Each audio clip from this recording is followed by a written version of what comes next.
আসসালামু আলাইকুম। আজকে আমি ষষ্ঠ শ্রেণীর ৪ নম্বর অঙ্কটা করাবো, অর্থাৎ ১.২ এর ৪ নাম্বার। নিচের ফাঁকাই চিহ্ন স্থানে কোন কোন অঙ্ক বসালে অঙ্কটি ৯ দ্বারা বিভাজ্য হবে। তো আজকে আমি আপনাদের এই অঙ্কটা করাবো।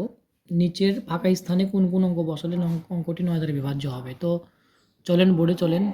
তো আসসালামু আলাইকুম। তো আমি আবারও বলতেছি, দেখেন ৪ ক এখানে কিন্তু দেওয়া আছে, ফাঁকা ঘরটা আমরা তুলে নিলাম। ৪ ক সমাধান তোলার পরে এই সংখ্যাটা লেখার পর ব্যবহৃত অঙ্কগুলোর যোগফল, এখানে ব্যবহৃত অঙ্ক, এই অঙ্কগুলো আমরা যোগ করে নিব। আমরা আসলে কি জানি যে অঙ্কগুলোর যোগফল ৯ দ্বারা বিভাজ্য হলে সেই সংখ্যার অঙ্কগুলোর যোগফল ৯ দ্বারা বিভাজ্য হলে সেই সংখ্যাটা ৯ দ্বারা বিভাজ্য হবে। এটা কিন্তু আমরা জানি, সংখ্যাতে দেওয়া আছে, জানি। কিন্তু এই যোগগুলো করার পর আমরা ২১, যা ৯ দ্বারা বিভাজ্য নয়, যা ৯ দ্বারা বিভাজ্য নয়। কিন্তু ২১-এর কাছাকাছি অথবা ২১ অপেক্ষা বড় সংখ্যাটি হবে ২৭। ২১-এর কাছাকাছি এবং ২১ অপেক্ষা বড় সংখ্যাটি যদি ২৭ হতো, তাহলে কিন্তু ৯ দ্বারা বিভাজ্য হতো।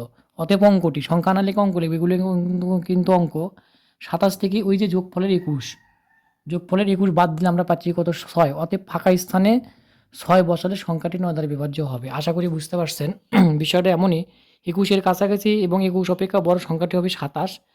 অঙ্কটি ২৭ থেকে ২১ বাদ দিলে হবে ৬। অর্থাৎ ফাঁকা স্থানে ৬ বসালে সংখ্যাটি ৯ দ্বারা বিভাজ্য হবে। এরকম প্রশ্ন কিন্তু আপনাদের ক নাম্বার বা খ নাম্বারে আসতে পারে। হুবহু পুরো অঙ্কটা দেবে না, কিন্তু সিটি পরীক্ষায় এইভাবে আসতে পারে। যাই হোক, নাম্বার ক্ষয়ে আসুন, বুঝতে পারবেন বিষয়টা কি। খ নম্বর অঙ্কটা কিন্তু সেম। দেখেন ১৮-১২ ফাঁকা ঘর ৭৪, ১৮-১২-৭৪ ব্যবহৃত অঙ্কগুলোর যোগফল। আমি কিছুই করিনি, জাস্ট একই ভাষা। আপনারা যারা বাসায় প্র্যাকটিস করবেন, ভাষা একই ইউজ করবেন। যোগ করলে ২২, যা ৯ দ্বারা বিভাজ্য নয়। কিন্তু ২২-এর কাছাকাছি এবং ২২ অপেক্ষা বড় সংখ্যাটি হবে ২৭। ২২-এর কাছাকাছি এবং ২২ অপেক্ষা বড় সংখ্যাটি হবে ২৭। ২৭ থেকে যদি ২২ বাদ দিই ৫, ফাঁকা স্থানে ৫ বসালে সংখ্যাটি ৫ দ্বারা বিভাজ্য হবে। তো উত্তর ফাঁকা স্থানে কিন্তু ৫ বসাতে হবে। পরেরটা অঙ্ক দেখেন আমি কি করব।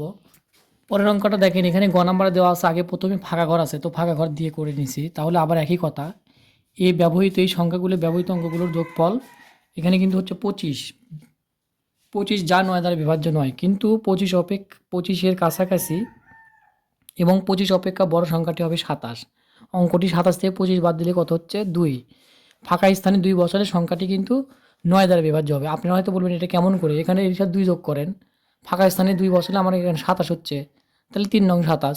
সেম প্রসেসে ঘ নাম্বারটাও হবে, আপনারা কষ্ট করে ভালো করে দেখে নেবেন। তো ৪-এর ঘ, যেটা ঘ নাম্বার, ঘ দিতে ভুলে গেছি। দেখেন এইবার ফাঁকা ঘর আছে সামনে, যাই থাক। ৫৭-৪২ ব্যবহৃত অঙ্কগুলোর যোগফল এখানে ৫ যোগ ৭ যোগ ৪ যোগ ২ ১৮, যা ৯ দ্বারা বিভাজ্য। অতএব ফাঁকা স্থানে ০ বসালে সংখ্যাটি ৯ দ্বারা বিভাজ্য। অতএব ফাঁকা স্থানে ০ বসালে অঙ্কটি ৯ দ্বারা বিভাজ্য হবে। তো এর